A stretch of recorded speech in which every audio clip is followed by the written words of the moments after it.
중심이 되어가지고 하나가 되는 거지.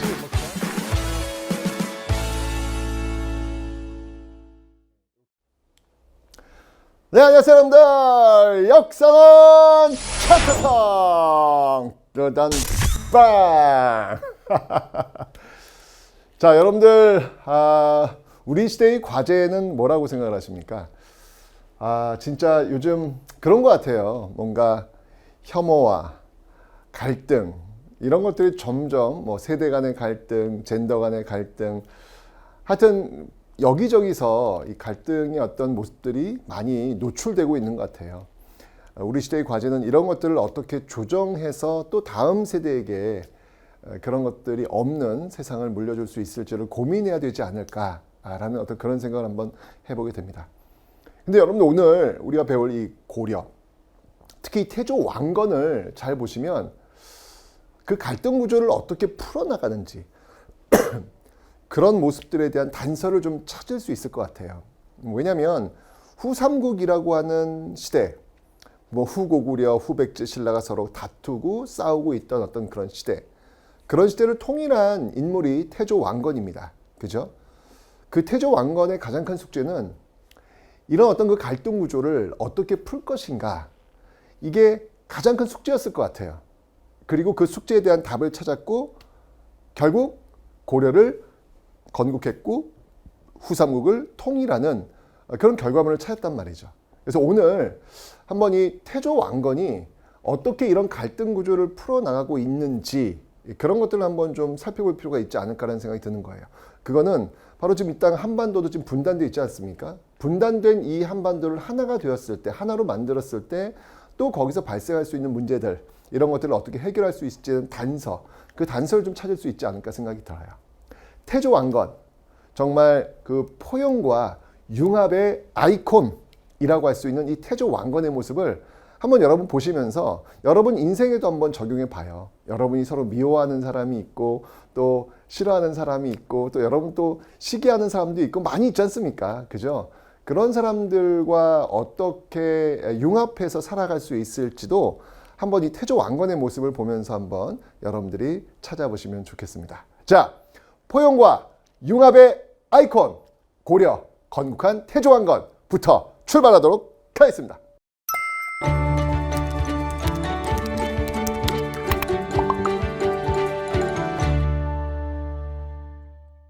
자, 여러분들, 이제 지금부터는 중세시대입니다. 우리가 그 전까지는 고대를 배웠는데 지금부터는 중세를 배운단 말이죠. 그럼 이제 이름이 달라졌단 말이야. 왜 고대 삼국시대, 고구려 백제 신라 또는 통일신라 발해 이 시대를 고대라고 하고 고려를 왜 중세라고 할까? 뭔가 차이가 있으니까, 고대와 중세의 차이가 있으니까 나눈 거겠죠. 그 차이는 무엇일까? 그 차이는 바로 자유. 제가 이야기했잖아요. 역사는 발전한다고요. 그 발전의 기준은 바로 인간의 어떤 자유라고 설명드렸습니다. 고대 사회는요, 철저하게 폐쇄적인 신분제, 뭐 예를 들면 신라의 골품제와 같이 폐쇄적 신분제에 의해서 움직였던 사회였다는 얘기죠. 아무리 능력이 뛰어나도 그 신분에 의해 가지고 모든 것들이 결정되는 사회였다면, 중세는요, 그런 폐쇄적인 신분제가 아닌 실력에 의해서 자신의 꿈을 펼칠 수 있는 그 가능성이 고대에 비해서 열려 있기 때문에 비교하기 위해서 고려를 중세, 고대가 아닌 중세라고 표현을 하는 겁니다. 제가 누누이 설명드리겠지만 고려시대는요, 골품제에서만 움직이는 게 아니에요. 그런 신분제에 의해서만 움직이는 게 아니라 이제 곧 공부하시게 될 과거제. 그러니까 내가 시험 봐가지고 공부 열심히 해가지고 합격했어. 그럼 관제에 나갈 수 있는 거예요. 내 꿈을 펼칠 수 있는 거예요. 물론 그게 이제 지배층의 한정된 모습이긴 하겠지만 어쨌건 간에 고대 같은 경우에는 골품제에 의해서는 경주김씨 이외에는 할 수 있는 방법이 없었거든요. 아무리 능력이 뛰어나도. 하지만 중세, 고려는 그런 사회로만은 운영되지 않았다는 거. 그래서 고대와는 차이가 있기 때문에 중세라는 시대를 따로 분류해서 설명을 하고 있는 겁니다. 이해가 되시죠, 여러분들? 좋습니다. 자, 그러면 이제 그 신분에 의해서만 돌아가는 사회가 아닌 실력도 인정되는 그런 사회, 그 고려, 중세 시대를 한번 들어가 볼 텐데, 자, 항상 여러분들 고려시대의 시대 구분을 먼저 하셔야 돼요. 고려도 한 500년 됩니다. 500년 되는데 고려 전기와 고려 후기, 고려 전기와 고려 후기를 나눌 수 있는 그 분기점이 있어요. 그 분기점이 뭐냐면 바로 1170년 무신정변.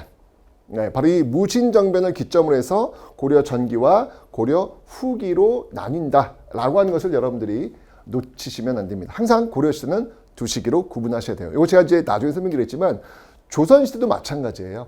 조선시대도 조선 전기와 조선 후기로 나눌 수 있는데 그 분기점이 뭐냐면 바로 양란입니다.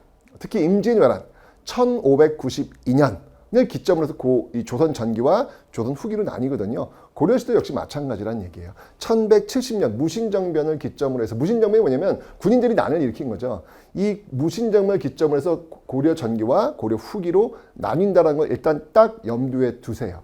아셨죠? 자, 그러면 그 시대를 이끌고 있는 역사 주도 세력이 있다고요. 자, 먼저 신라 시대를 이끌고 있었던 사람들은 이제 진골 귀족이었잖아. 고려 시대 역시 마찬가지로 그 시대를 이끌고 있는 사람들이 있는데 고려 전기, 지금 무신정변 이전 고려 전기를 이끌고 있는 사람들이 누구냐? 우선 여러분들 고려를 세운 사람이 누구예요? 바로 호족들입니다. 태조 왕건도 호족이잖아요. 그죠? 그 호족들에 의해서 세워진 나라가 고려입니다. 네. 그러니까 그 호족들에 의해서 운영되고 있다가 조금 시간이 지나면서 이들이 기득권 세력이 돼요. 그들을 뭐라고 하냐면 문벌이라고 합니다. 아, 호족들이 세웠고 그들이 이제 기득권 세력이 되면서 문벌이 되는구나. 기득권 세력이 되니까 천마음을 잃었나 봐.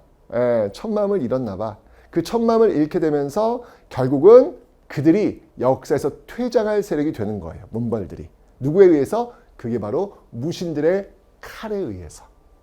이렇게 되면서 고려 전기가 끝나게 되었고 무신들이 권력을 장악하게 되었다. 그런데 이때 이 무신들이 권력을 장악할 때 몽골, 징기스칸의 그 몽골이 쳐들어 오게 되죠.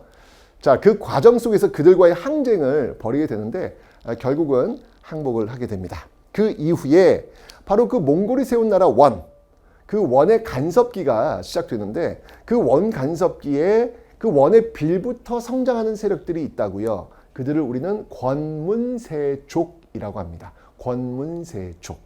그 권문세족이 이제 기득권 세력이 되는 거예요. 고려 후기의 기득권 세력들.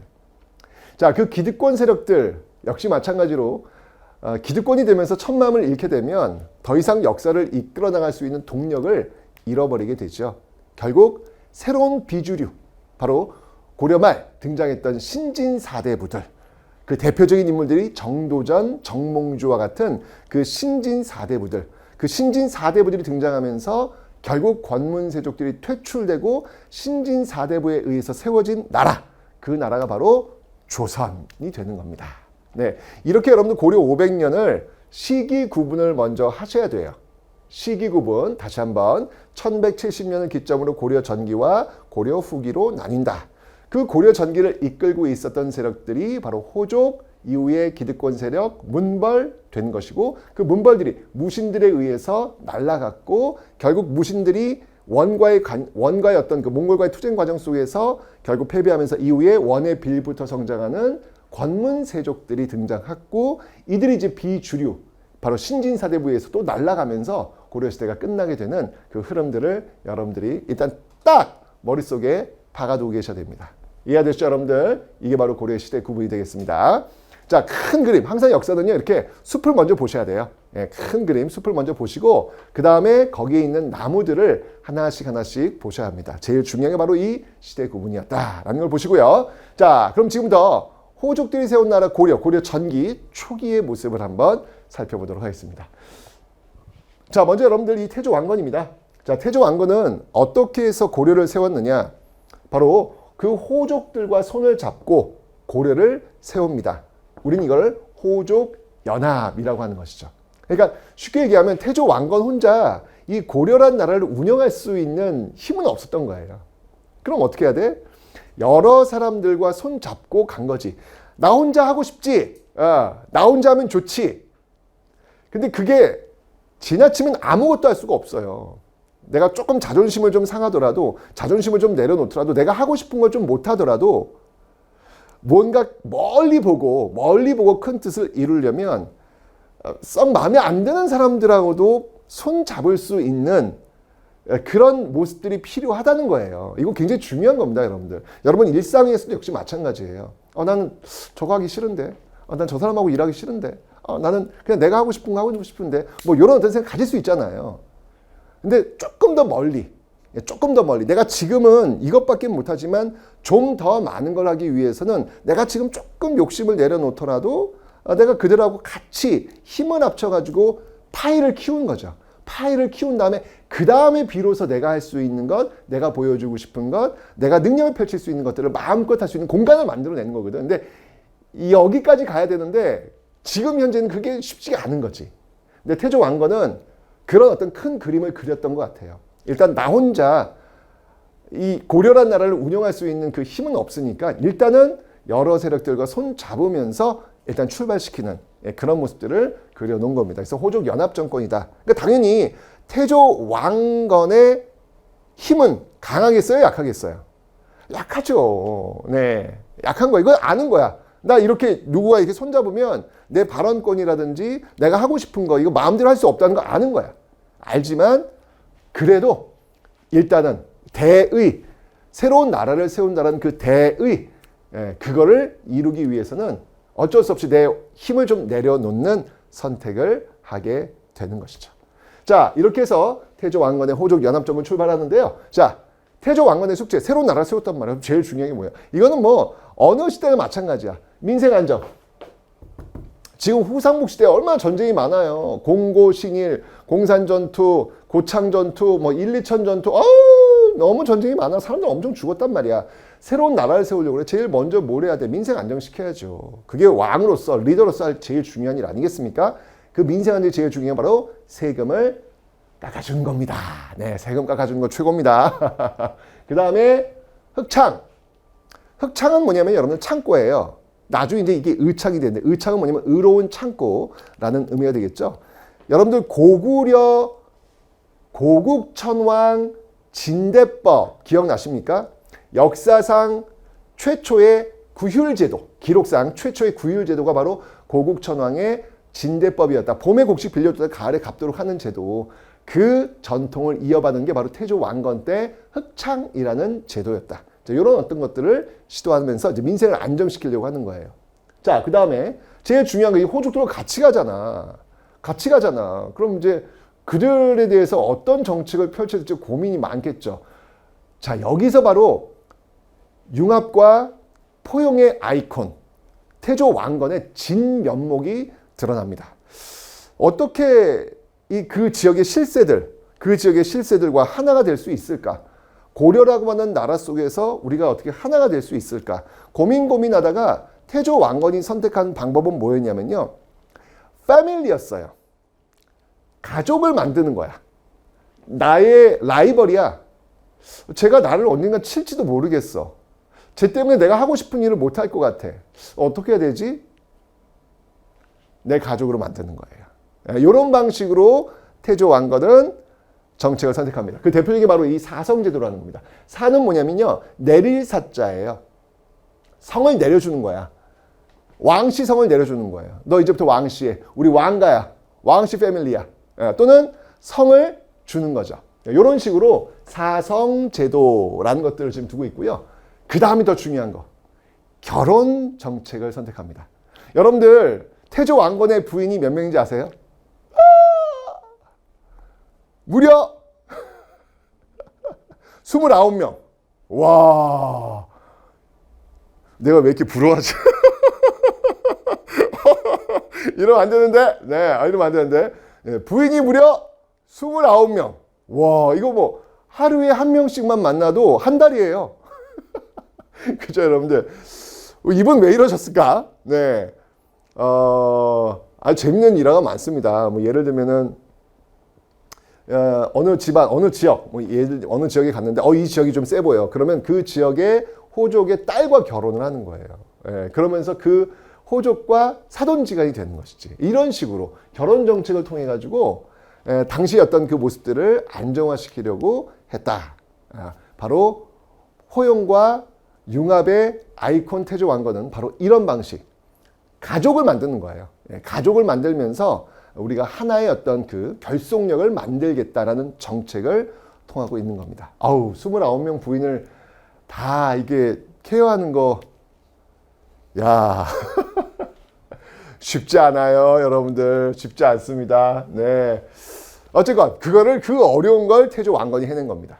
자, 그리고요, 역분전이라는 게 있습니다. 역은 뭐냐면 이제 그냥 그렇게 결혼하는 걸로 끝나면 안 되지, 뭘 또 줘야지, 땅을 줘야죠. 그래서 그 개국공신들, 고려를 세웠는데 그 공을 세운 그 개국공신들의 역할에 따라서 나누어주는 토지를 줬다는 얘기예요. 역분전, 이런 걸 줬고요.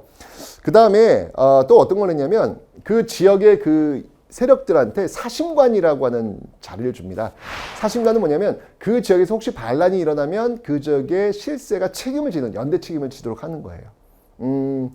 예를 든다면 여러분, 신라의 마지막 왕이 경순왕이잖아요. 그 경순왕을 경주의 사심관으로 임명합니다. 왜냐면 이제 그 신라의 왕이었으니까 너가 그럼 이쪽을 책임져, 너가 책임져, 안정화시켜 라고 해서 사심관을 임명하는 그런 모습인 것이죠.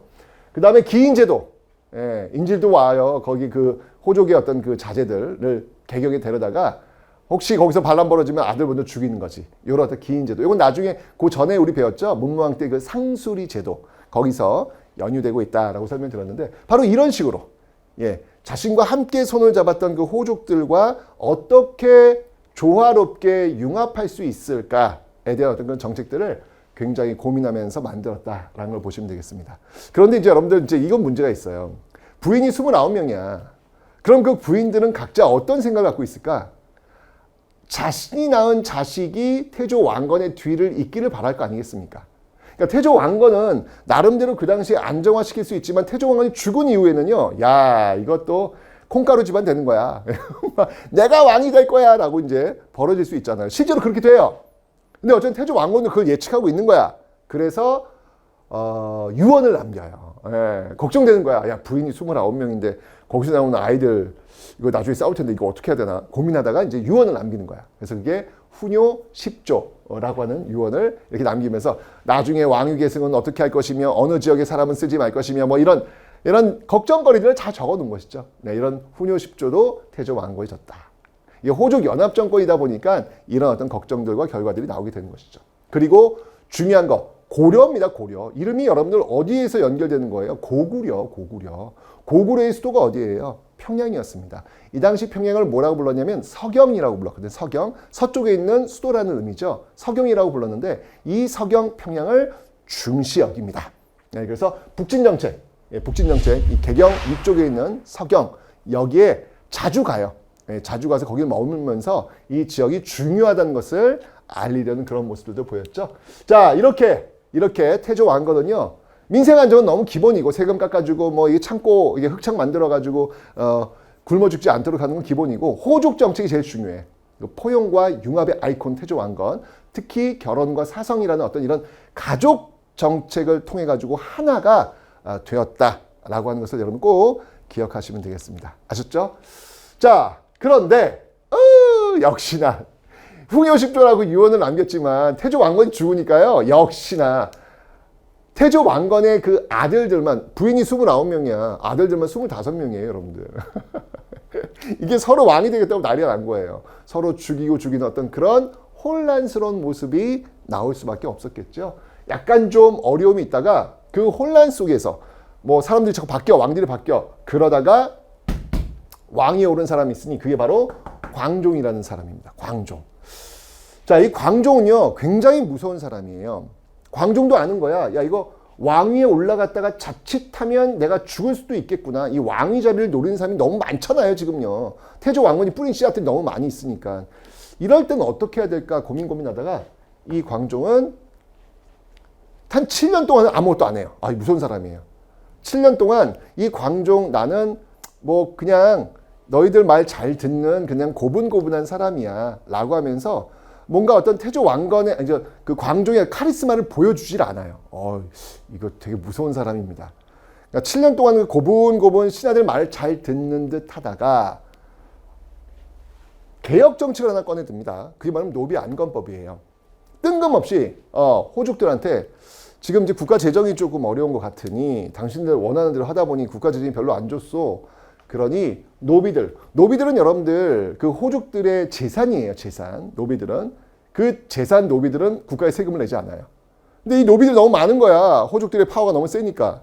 그 노비들을 양인으로, 혹시 불법으로 노비가 된 그 사람들은 조사해서 노비들을 안검 조사해가지고 양인으로 돌려주는 정책. 그 양인들은 세금을 내거든요.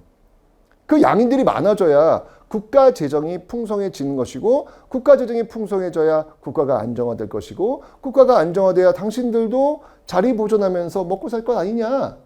그러니까 당신들이 예전에 불법적으로 가지고 있는 그 노비들 양인으로 돌려서 그들이 세금을 내도록 하자라고 하는 노비 안건법을 밀어붙입니다. 이때 아마 호족들은 좀 긴가민가 했을 거예요. 뭐 하는 거야? 좀 기분이 안 좋을 수도 있었겠죠. 그런데 뭐 광종이 뭐 별로 이렇게 뭐 카리스마 있는 그런 왕 같지는 않았으니까 오케이를 했어요.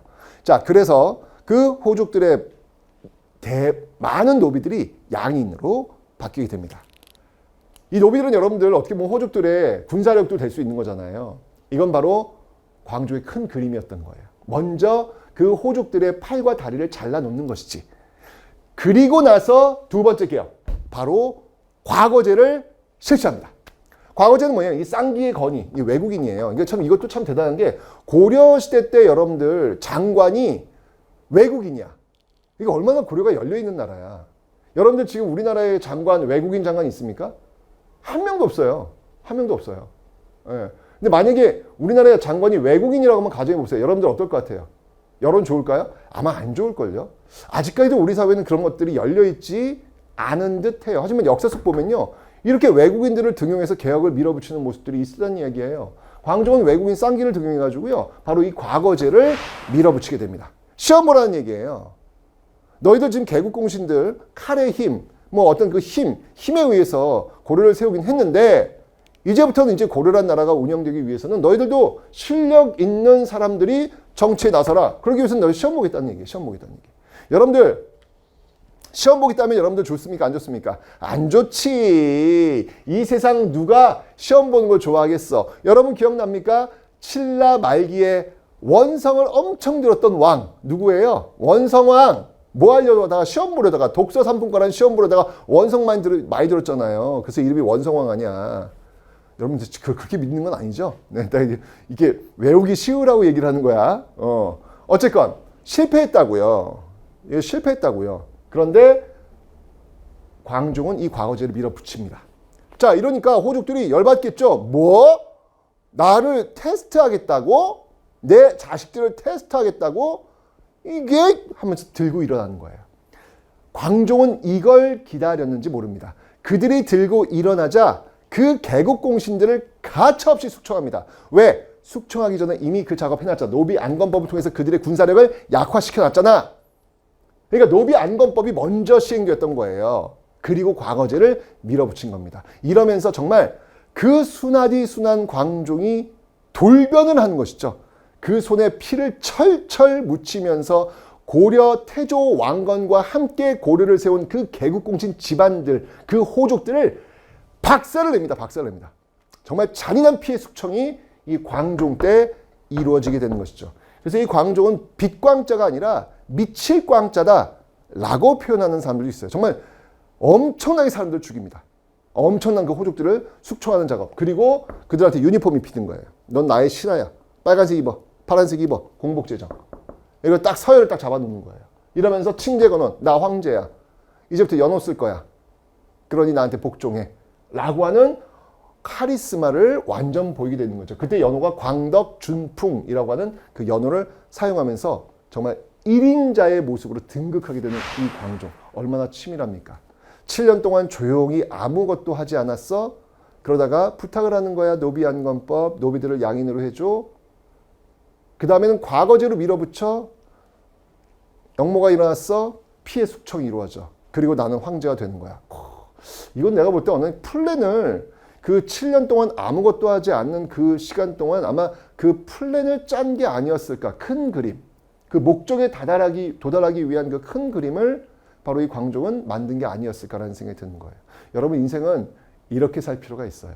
예. 지금 벌어지고 있는 이 일들을 처리하느라고 정신이 없죠? 하지만 그 일들이 처리되었을 때 어디까지 가야 되는지에 대해서도 한번 바라보는 시선이 필요해요. 조금은 큰 그림을 그리면 지금 혹시 손해를 보더라도, 지금 혹시 여러분들이 두각을 드러내지 못하더라도 최종적으로는 성공할 수 있는 그림, 그 그림을 만들어낼 수 있다는 것을 태조 왕건이 그리고 광종이 보여주고 있는 것이죠. 이렇게 되면서 태조 왕건 때 왕권이 약했잖아요. 하지만 이제 광종 때가 되면서 왕권 강화의 모습을 보여주고 있더라. 엄청 죽었어요. 자, 이러니까 이제 왕에 대해서 대들 수 있는 그 세력들이 많이 사라진 거야. 이제 안정화가 되는 것이지, 그 안정화가 되면서 이 고려시대 기틀을 만드는 왕이 등장하니 그 왕이 누구냐? 바로 성종이라는 거예요. 어찌 보면 역사는 정반합인 것 같아. 태조왕건, 순하디 순한 그 시대, 호족연합의 시대, 호족숙청의 시대, 호족연합에서 호족숙청의 시대, 광종시대, 그리고 성종 때 와서는 안정화 이루는 시대. 역사를 이렇게 들여다보면요, 뭔가 나름대로의 법칙이 있는 듯해요. 묘하죠? 여러분, 이거 조선시대랑 똑같다? 조선 초기에도 여러분들 이성계 신진사대부와 손잡고 연합정권이었어요. 그러다가 태종, 이방원 그 개국공신들 엄청 죽입니다. 숙청 작업이 이루어지잖아요. 그리고 나서 여러분들 안정화시대, 세종시대, 성종시대가 나오는 거잖아요. 너무 똑같지 않습니까, 여러분들? 그죠? 역사를 공부하다 보면 이런 패턴들을 그래서 우리가 익히는 것 같아요. 자, 어쨌건 고려시대 그 안정화로 들어가는 이 성종시대입니다. 자, 이 성종시대 이제 시스템은 이제 갖춰지는 거야. 예, 광종이 이제 사람들, 대드는 사람 다 죽여놨으니까 이제는 안정화시키면서 시스템을 구축하는 겁니다. 자, 그래서요, 성종 때가 되면요, 이제 이성육부 체제가 이제 완성이 됩니다. 이성육부. 자, 이성육부라고 하는 것은 중국의 영향을 받았겠죠. 중국은 삼성육부였습니다. 중서성, 문화성, 상서성. 자, 이게 삼성이었는데 고려시대는 중서성과 문화성을 합쳐서 중서문화성 그리고 상서성. 그래서 이성육부, 이병호형 예공부. 네. 지금도 여러분들 뭐 행정안전부, 국방부 이런 게 있잖아요. 그런 어떤 부서 이름만 달리지 지금은 똑같아요. 네. 그런 기능을 하고 있는 이성육부를 만들어서 보여주고 있더라. 자, 이 내용 중에서 여러분들 기억할 게 뭐냐면 고려의 독자적 기구가 있어요. 이게 지금 중국의 어떤 제도를 갖고 왔지만 그 신하들끼리 모여 사는 회의 기구가 있거든. 그 회의 기구가 바로 도병마사라는 겁니다. 이 도병마사는 뭐냐면 감독한다는 이야기예요. 병마사를 감독한다는 얘기입니다. 관리한다는 이야기입니다. 병마사는 뭐냐면 군인들과 말이에요, 말. 그러니까 뭐랑 비슷한 것 같아요, 이 병마사는. 뭔가 국경지대에서 전쟁을 준비하고 있는 어떤 그 내용들 느낌이 오시죠? 이게 왜냐면 여러분 제가 나중에 설명드리겠지만 고려는요, 고려 500년 동안 정말 끊임없이 전쟁이 벌어진 시기입니다. 그래서 국방이 중요할 수밖에 없어요. 예, 그래서 그 국방 문제를 해결하기 위해서 모인 회의 기구라고 보시면 돼요. 이 도병마사가 국가의 중요 정책들을 거의 다 결정한다 라고 보시면 되겠습니다. 이 도병마사 굉장히 중요한데 나중에 이 도병마사가 도평의사사로 이름을 바꾸기도 합니다. 아셨죠? 도병마사. 그 다음에 이제 식목도감도 회의 기구인데 이건 뭐냐면 어떤 결혼식, 직위식 이런 거 할 때 차례 목자예요. 예, 그런 결혼식이나 직위식을 할 때 어떤 차례에 의해서 그걸 운영해 나가야 되는지 도감은 임시 기구거든요.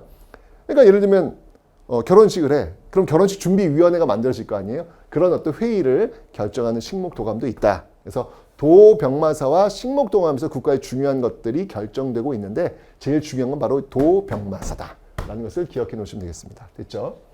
자, 그리고 여러분들 고려시대는요, 언론기구가 있습니다. 지금도 여러분들 뭐 여러 언론들이 있잖아요. 그래서 정부 정책에 대해서 비판도 하고 그러지 않습니까? 이 당시에도 언론기구가 있어요. 뭐가 있냐면 이 낭사와 어사대가 모여가지고 회의를 하는데 어사대가 뭘 것 같아요, 여러분? 암행어사 출두요! 어사 느낌 오시죠?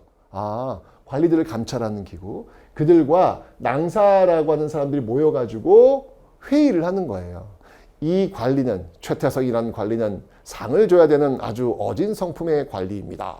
이런 거 왕한테 보고하면 왕이 그렇게 하도록 하라. 뭐 이런 것들을 이제 이야기하고, 최태성이라는 관리가 지금 부정과 비리가 많습니다. 뭐 이렇게 얘기하면 또 잘라라. 뭐 이런 얘기도 하겠죠. 그런 것들을 하는 게 바로 이 언론기구 있다는 걸 봐두시면 되고요. 그 다음에 회계기구에 3사가 있는데 이게 왜 중요하냐면 조선에도 3사가 있어요. 그런데 고려 3사와 조선 3사가 달라. 조선의 3사는 언론기구, 아까 이야기했던 이 낭사와 어사대가 모여가지고 서경 이게 사인하면서 동의해 주는 것이고, 간쟁, 폐하 이러시면 아니되옵니다 라고 간하는 것이고, 봉박이라고 하는 것은 왕이 이제 명을 내렸을 때 그 명을 받지 않는 거죠. 이렇게 다시 붙여 돌려보내는 거예요. 아무튼 이런 어떤 그 언론 기능을 조선에서 3사가 합니다. 3사. 근데 고려 3사는 그런 언론 기능이 아니라 그냥 단순히 회계를 담당하고 있다. 이 정도만 기억하시면 되겠네요. 자, 어쨌건 성종시대 오면서 이런 시스템이 중앙행정조직이 안정화되었는데 그 안정화된 틀은 이성육부였다. 하지만 실질적 회의는 도병마사에서 이루어지고 있었다. 그리고 바로 관리감찰기구로서 어사대와 낭사가 모여가지고 언론을 담당했다. 이 정도만 여러분들 기억하시면 되겠습니다. 여기 이제 고려의 중앙행정조직의 운영의 모습이었습니다. 오케이? 좋아요. 다음, 지방을 볼게요. 자, 지방. 이 고려란 나라는요, 각 지역의 호족들이 또아리를 틀고 있단 말이야. 내가 이 지역의 실세야. 그들과 이제 태조 왕건이 손을 잡고 고려란 나라를 세운 거잖아요. 그러니까 태조 왕건 때는 아직 그 호족들이 있는 곳에 왕의 오른팔들, 그들을 우린 지방관이라 그래요. 그 지방관들을 보내지를 못했겠죠. 눈치 봐야 되잖아. 아유, 그 호족들이 있는데, 아니, 나 패밀리인데, 내가 거기다가 내 오른팔이야, 보내놓을게. 이럴 수는 없잖아요. 그죠? 그런데 광종 때 그 호족들을 그냥 다, 탁, 잘라버린 거잖아. 그럼 그 자리에 빌 거 아니야. 그 자리에 드디어 지방관을 파견하게 되는 겁니다. 자, 그때 이 성종에게 이걸 건의한 사람이 있었는데 바로 최승로라는 사람이에요. 최승로! 누구야? 우리 할아버지. 왜 우리 할아버지 이렇게 많지? 네. 경주 최씨, 최치원. 최치원의 혈통이에요. 네. 신라 말기 최치원, 진성 여왕 때 원종 애노의 난이 일어날 때 시무책 올렸지만 받아들이지 않잖아요. 그게 바로 골품제, 그게 바로 신라가 멸망하는 그런 지름길에 있는 모습을 봤단 말이지. 하지만 그 육두품들, 대접받지 못했던 육두품들이 호족들과 손잡고 세운 나라가 고려 아니야. 그래서 이 당시 이제 육두품 출신들, 이 집안들이 이제 이렇게 인정을 받는 것이죠. 그러니까 최승로의 시무책, 할아버지처럼 똑같이 마찬가지로 시무책을 올린 거야. 최치원의 시무책은 받아들여지지 않지만 고려, 그의 혈통, 최승로의 시무책은 받아들여지는 거예요. 시대가 그래서 달라지는 거야. 그래서 고대와 중세의 구분점이 나오는 거예요. 최치원과 최승로만 봐도 느낌을 빡 알 수 있는 거지. 그지? 자, 그래서 거기 내용이 뭐냐면 지방관을 파견하소서, 외관, 바깥 외자, 바깥쪽으로 관리를 파견하소서, 외관을 파견하소서, 이런 내용이 이제 올라와요. 그래서 지방 12목, 중요한 곳에다가 지방 12목에 관리들을 파견했고요. 나중에 이제 이 12목이 정리가 되면서 오도와 양계, 오도와 양계로 전국이 재편되고 있더라. 양계는 이제 워낙 외침이 많다 보니까 그 국경성 쪽에 두 개의 계, 북계와 동계가 설치가 되는 것이고요. 그 안쪽에 5개의 도가 만들어지는 것이죠. 자, 그래서 이 오도와 양계로 구성이 되고 있더라. 여러분들 이제 복습 한번 해볼까요? 자, 갑니다. 통일신라의 지방행정조직. 신문왕 때 구주 오소경. 발해의 지방행정조직. 오경 15부 62주. 고려의 지방행정조직. 오도 양계. 조선의 지방행정조직 8도. 오케이. 요 정도는 여러분이 기억을 해 놓으셔야 됩니다. 자, 요런 어떤 그 모습들이 있었는데, 뭐, 오도를 담당하고 있는 관리를 안찰사, 양계를 담당하고 있는 관리를 병마사. 아까 그 도병마사 나오잖아요. 국방과 관련된 지역. 그죠? 이 병마사들을 관리하는 그 회의 기구가 바로 도병마사라는 얘기야. 오케이. 그만큼 이제 외침이 많다 보니까 이 군사 회의 기구가 굉장히 중요한 역할을 할 수밖에 없는 거예요. 도병마사가 나오는 겁니다. 근데 이 지방관이 전국에 다 파견되지는 못해요. 일부에만 파견되는 거야. 그래서 지방관이 파견되지 않은 곳이 많아요. 그곳이 오히려 많은데 그곳은 누가 다스리냐면 그 지역의 실질적 지배 세력이라고 할 수 있는 향리들이 그냥 자치적으로 다스리고 있다라고 보시면 되겠습니다. 이 향리도 이제 호족들의 그런 후손들이 되겠지요. 그래서 이렇게 지방관이 파견된 곳에 속군, 지방관이 파견된 곳에 속해 있다. 속군, 속현 이런 곳들이 있고요. 향, 부곡, 소와 같은 특수행정구역이 있어요. 특히 향, 부곡, 소, 아마 여기는 이제 반란이 일어났거나 말을 안 듣는 그 호족들의 지역들을 점령하고 여기를 이제 떨어뜨린 거죠. 격을 떨어뜨린 거죠. 향, 부곡, 소. 향, 부곡은 주로 농사를 짓고요. 소는 수공업자들이 모여있는 그런 곳입니다. 이 향부곡소 특수행정구역은요, 이사할 수 있는 권리가 없어요. 예. 그리고 세금도 더 많이 내야 돼요. 뭐 요런 어떤 그 베너핏, 요런 어떤 그 손해를 좀 주었겠죠. 그러니까 반란 일으키지 마! 뭐 이런 식으로 통제를 했겠죠. 어쨌건 고려의 지방은 일부 지역에만 지방관이 파견되었고 최초로 지방관을 파견한 게 바로 최승로의 건의에 의해서 성종 때 이루어지고 있더라 라고 하는 것을 여러분들 기억해 놓으시면 되겠습니다. 됐죠?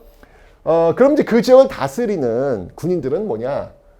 중앙군은 2군 6위, 지방군은 아까 지금 군과 현이 있다 그랬잖아.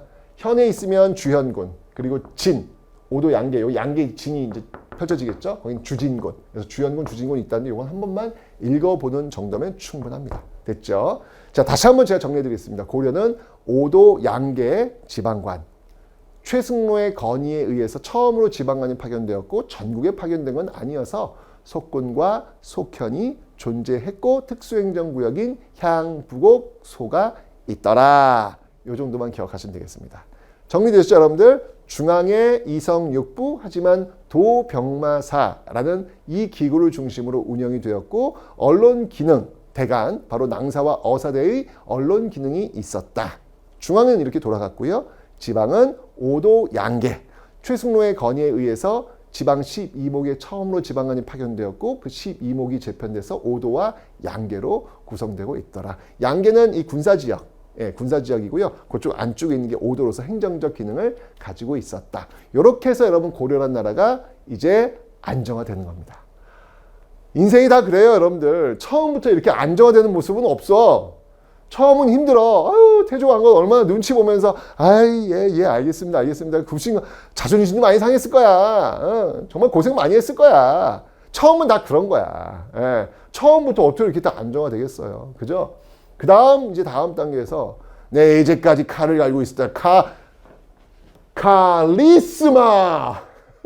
카리스마라고 하면서 이 광종이 챙 말하는 호족들을 제거하면서 그 다음 단계 이 안정화되는 모습들. 여러분 인생도 역시 마찬가지입니다. 네, 첫 술에 배부르지 않아요. 그거 욕심이에요. 욕심. 내려놓으세요. 네, 처음은 조금 힘든 일이 있더라도 잘 버티고 잘 헤쳐나가셔야 됩니다. 그래야 나중에 이 안정화된 모습들을 갖춰낼 수 있는 겁니다. 오늘 이야기의 핵심인 것 같아요. 역사를 통해서 우리가 배워야 될 내용들. 그죠? 자, 이렇게 해서 이제 공부했고요. 자, 이제 다음 한번 보도록 하겠습니다.